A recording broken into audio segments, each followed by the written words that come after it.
Hello po, magandang umaga po. Ito na naman po ang aking vlog. Shout out po sa inyong lahat. Good morning po. Ako po ay kukuha ng pagkain ng aking kabayo. Damo. Yun po nga yung kukunin ngayon. Medyo mainit na.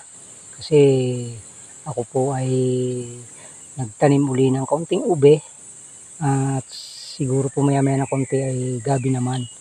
Pagka kaya ko po ang init. Ipapakita ko po nga pala sa inyo kung paano ang pangunguha ng damo ng pagkain ng aking kabayo. Ito po, hindi ko po alam kung kita nyo.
Ito oh, pinuha ko na kanina, dadagdagan ko na lang.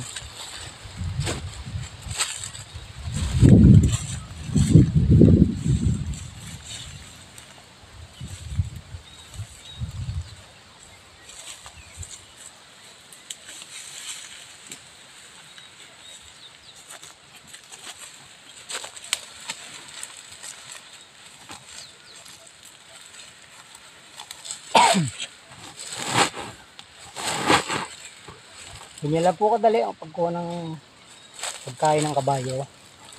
Kaya lang, mainit na, makati. Makati sa katawan.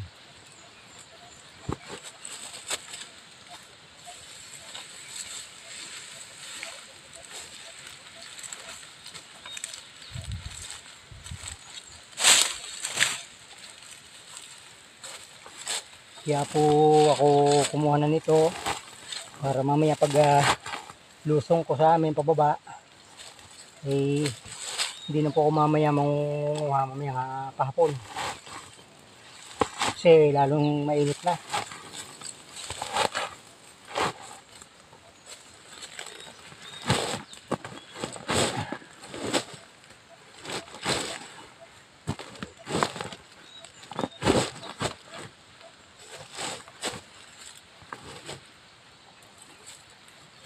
Dadagdagan pa ng konti.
Hirap na walang tagahawak ng camera.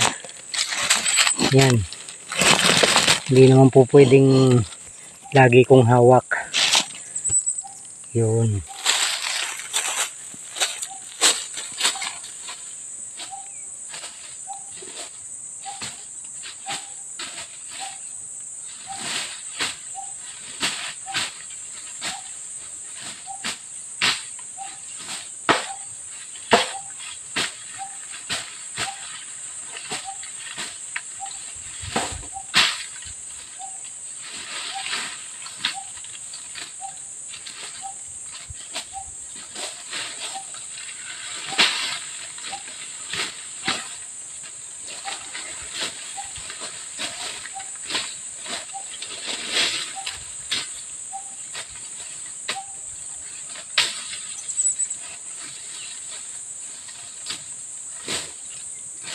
Wala na, sobrang nipis na ng damo. Daming laya.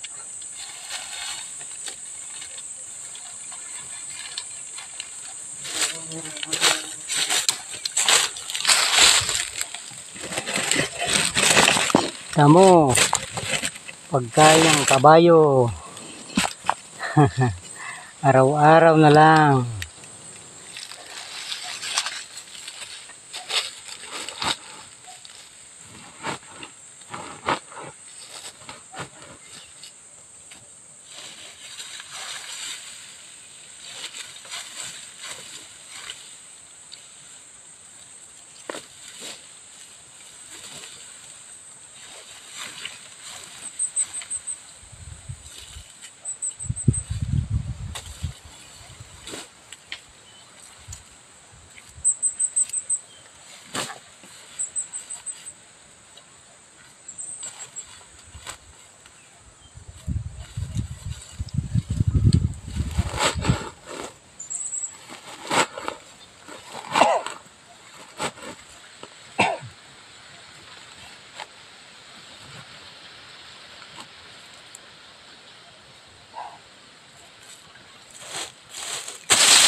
Tumba.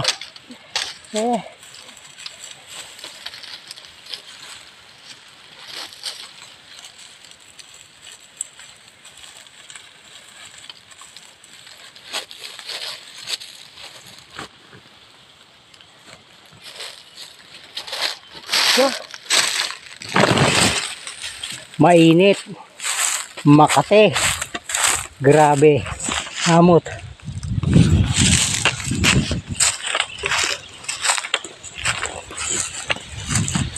Yan nga po pala yung mga papakita ko sa inyo. Yung mga bundok dito. Ayan po. Ganda. Yan. Ganda ng tanawin. Ayan po yung sa kabila. Baka hindi lang nyo kita kasi natatakpan ng mga puno. Yun.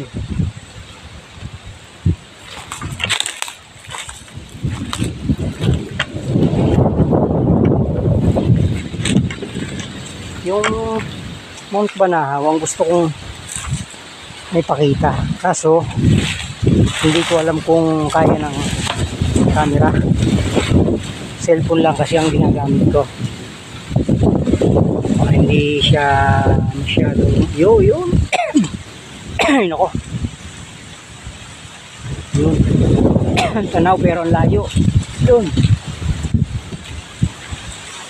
malayo na siya. Mount Banahaw sa parte ng Quezon. Yan po. Yan po yung sinasabing bundok na malaki. At Parang Mount Cristobal yata po yung sa bandang ibaba.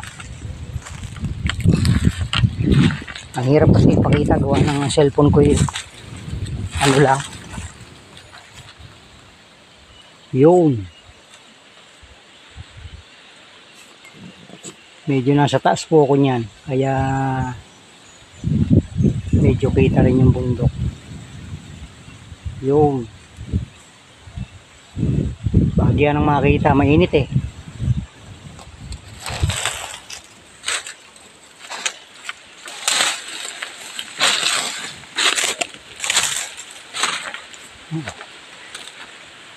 Grabe.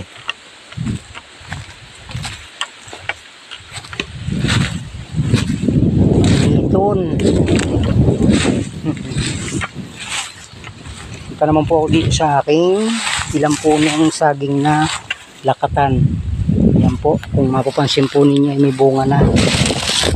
Yan po, tanim ko po yan noong 1 taon, kaya lang ay nagkaroon siya ng puso. Ngayon patag-araw, ayan, maiksi lang ang bunga. Siguro mga 6 na piling lang yan bawat isa. Ayan, alisan ko po ng puso para mas lalo siyang gumanda. Ayan.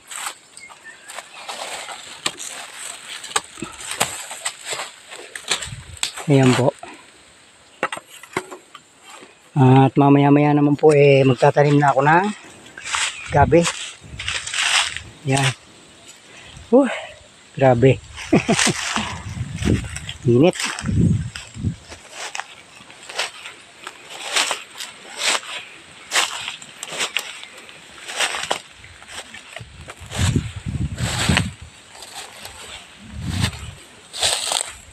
Hindi ko alam kung kaya ko ang init. Sobra. Mamaya dadagdagan ko uli ng kaunti pa yung aking pagkain ng kabayo kasi hindi pa masyadong siksik yung lalagyan ko. Yung sako, kulang pa to. Kulang pa ng konti.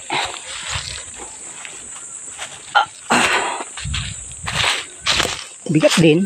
Siguro mga 15 kilos. Yan ang daka ko po mamaya ko baba. Tsaga-tsaga kasi yung kabayo ko hindi pa naman pwedeng kargahan ng kargahan, gawa ng batang-bata pa yun. Baka madisgrasya pa, lalong sayang. Hirap din naman maghanap ng pambili ng kabayo.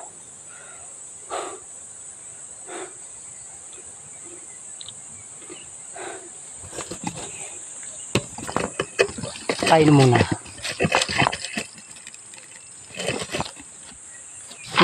Lagi na lang itong boting tong napapakita ko sa inyo. Inugasan ko naman po yan.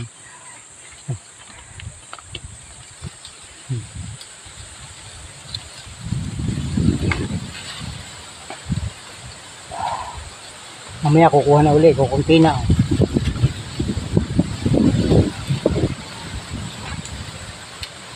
Magkakulay pala ng damit ko.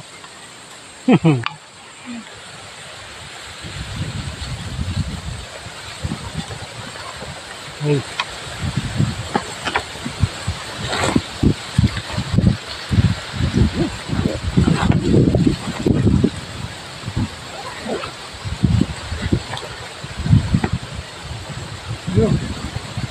May sibol na ube na.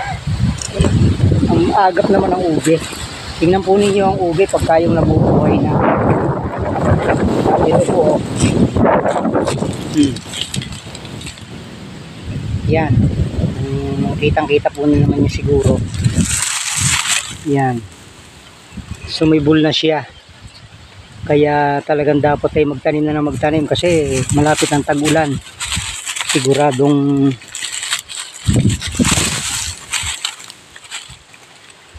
madaling mabuhay ng ube. Maganda oh. Violet.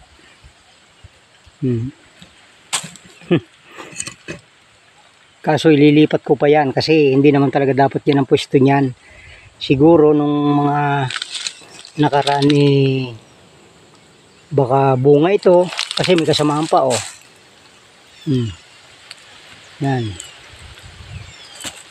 Dito siya. Yan, oh. Dito siya sumibol.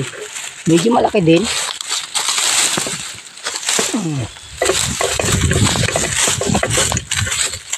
Yan. Hindi naman kalaki yan. Siguro mga half kilos. Sayang. Tagilid. Yan. Dito siya sumibol. Hindi naman po siya nababagay dyan kasi wala po siyang pagpapakapitan pagka yung humaba na yung kanyang katawan. Yan po. Di bali ililipat ko ng taniman. Ngayon ko lang nakita. Kanina pa ako dito, hindi ko nakikita.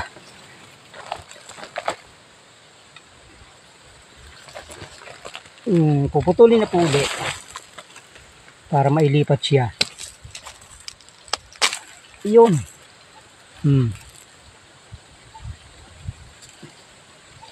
Kaya dapat bago matapos ang April, may tanim po na yung iba.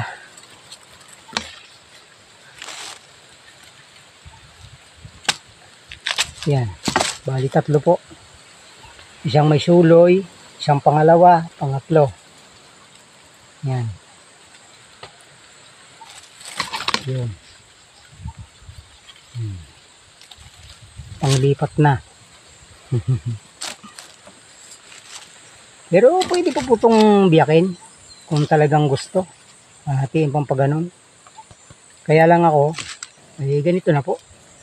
Para mas maganda ang pagtubo niya, mataba ang katawan ng sisibol. Alam po.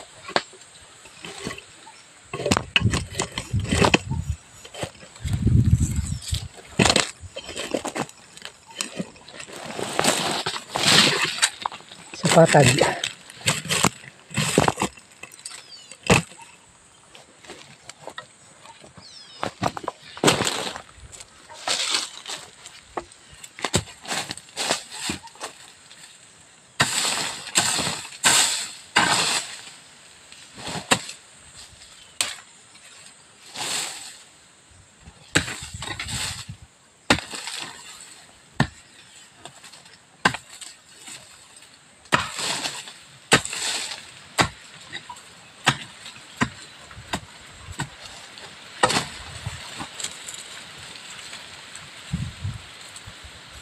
Ingat.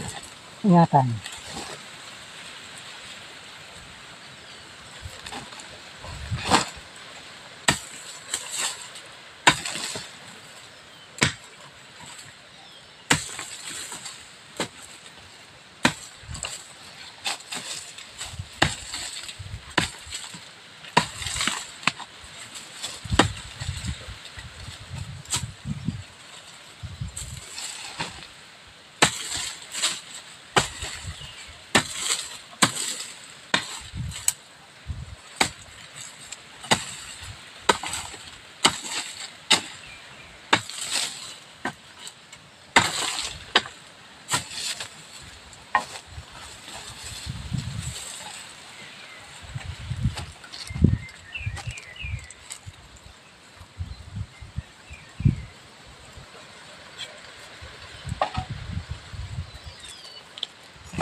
Yak na malaki ang ilalaman nito dito kasi medyo mataas ang puno. Yun. Diyan siya gagapang.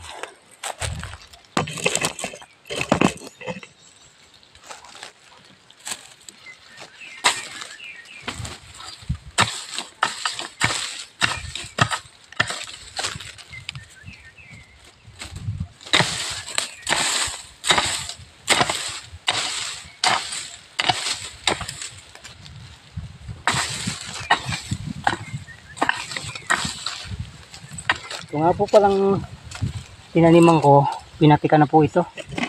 Yan. Tataniman ko po ng konting luya.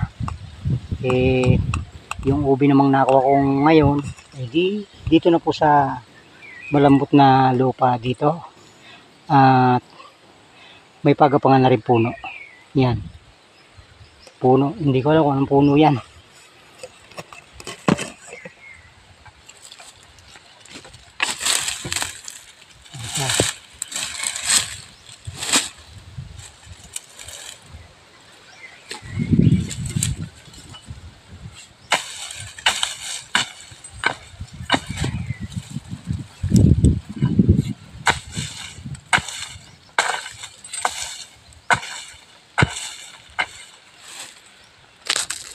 Sana hindi madali ng baboy damo pagka yung lumangan. Gala na naman ang baboy damo dito. Hirap. Sasayang. Pagod.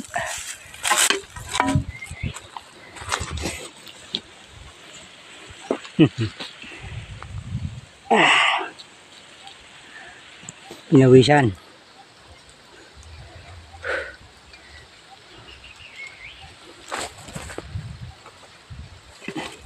Makati.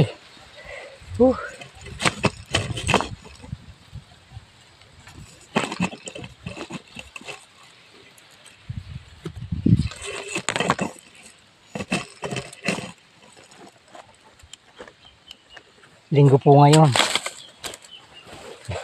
Lagi na lang solo. Grabe. Ang aking po mga kasama dito sa bundok ay Lunes hanggang Biyernes hanggang Sabado. Pagka yung Linggo po ay namamahinga sila. Ako naman po ay pagka Lunes hanggang Sabado nagtatrabaho po ako sa baba, kaya pagka Linggo po lang ako nakakaakyat dito sa bundok. Maliban na lang po kung walang materyales sa mga ginagawang ko. Halimbawa ay nawala ng mga semento, buhangin, mga ganon, hollow blocks, yan. Saka lang po nakakaahon dito sa bundok. Kaya, pero kalimitan po ay araw lang talaga ng Linggo ang aking paggawa dito sa bundok. Kaya hindi rin ako makarami ng tanim. Wala po talaga pong ganon. Yan po, at ako po pupunta doon sa medyo kabila at magtatanim ng gabi. Kala ko na wala pa yung mahiwaga kong itak.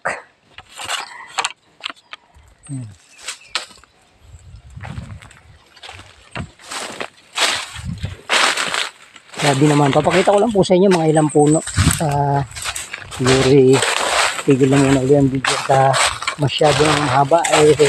Baka naman po hindi naman po yata po pwede yung sobrang haba ng pagbibidyo.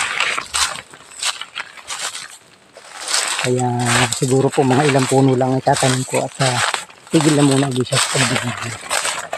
Isang araw na muna po ulit. Siguro po pagbibidyo ko doon, ipapakita ko naman yung ginagawa ko. Yun po ay bakod. Bakod po yun. Yung aking pong kaibigan ko sa baba na nagpabakod po ng kanyang nabiling lote. Kabili po siya ng lote. Bakuran po at para daw maganda-ganda naman tingnan. Ito nga po pala yung mga gagot. Ito po ay naharbisan ko na nung nakaraan. Mga ganito nakakalipas. Ito po ililipat po tanim yan. Dito rin po. Dito rin naman po. Kumbaga sa kuwan, ililipat ko lang siya ng pagkakatanim. Hindi na po yun doon sa dati niyang pinag-harbisan. Marami-rami rin po ito. Siguro mga 200 pieces. Siguro po yung may tatanim ko ay baka siguro mga 100 lang. Kasi tanghali na, mainit pa. Yan po sila. Yan, bali ililipat ko lang. Ayan.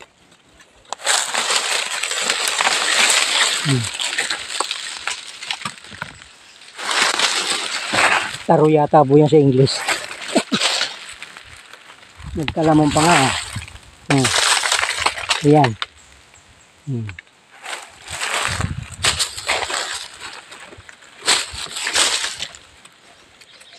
Ayan.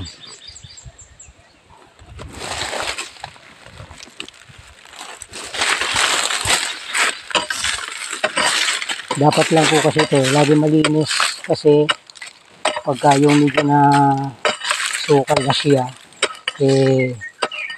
yun nga, gaya na sinabi ko kanina, babira mo ang kalaban.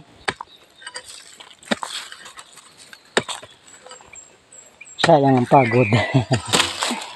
Bagay, konti-konti lang naman silang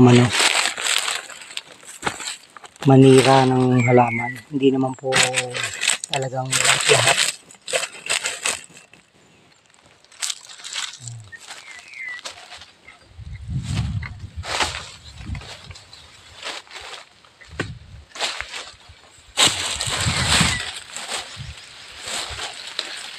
Kasi pag hindi po ito tinanim agad,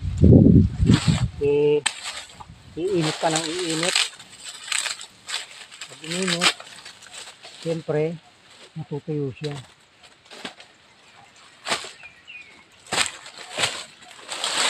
Ayan. Dito po dati siya, dito sa baba. Teka. Ayan. Dito po dati nakatanim yan. Ngayon, nililipat ko naman sa banda rito.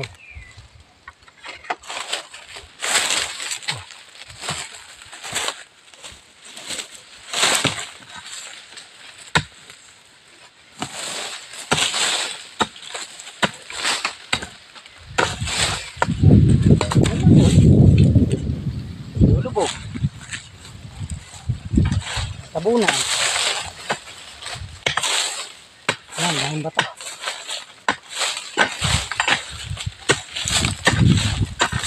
Yun.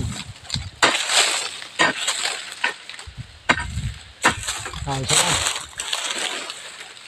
Ito kasi pag nagtatanim ng gabi, siguro mga ito, sukat mga 1 meter siguro to. Kulang-kulang 1 meter. Yan. 1 meter, 100. Ibig sabihin, mga 80 po itong hawak kong ito. 80 centimeter. Yan, ganyan po kalayo.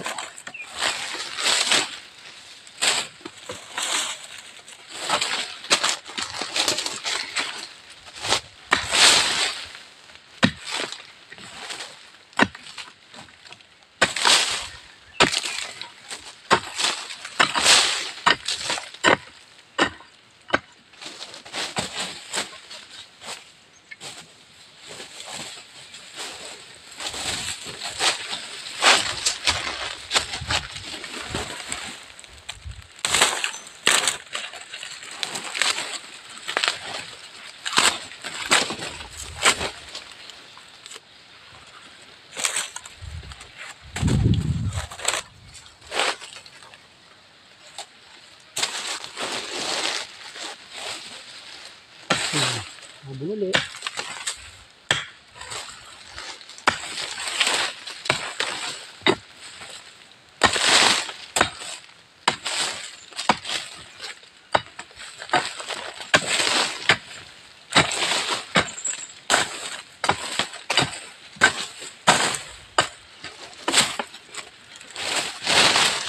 Yan.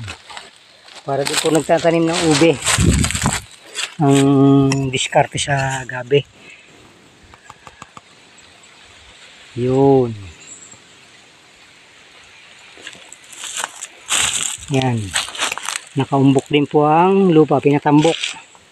Para pagka nagkakalaman na siya, malalaki. Gaya nito, oh. Nakakuha pa ako laki, oh. Ganyan po siya. Yan, paano po, siguro hanggang dito na muna ang pagbibideo at mainit na naman. Ito, naghahanap na naman ako ng matatagwang puno. Kakaunti naman ang dahon. Ayun. Yan po yung anonas. Taglagas po ng dahon kaya lampas ang sikat ng araw. Yan, paano po, hanggang dito na muna at maraming pong salamat. Shout out po sa inyong lahat. Thank you.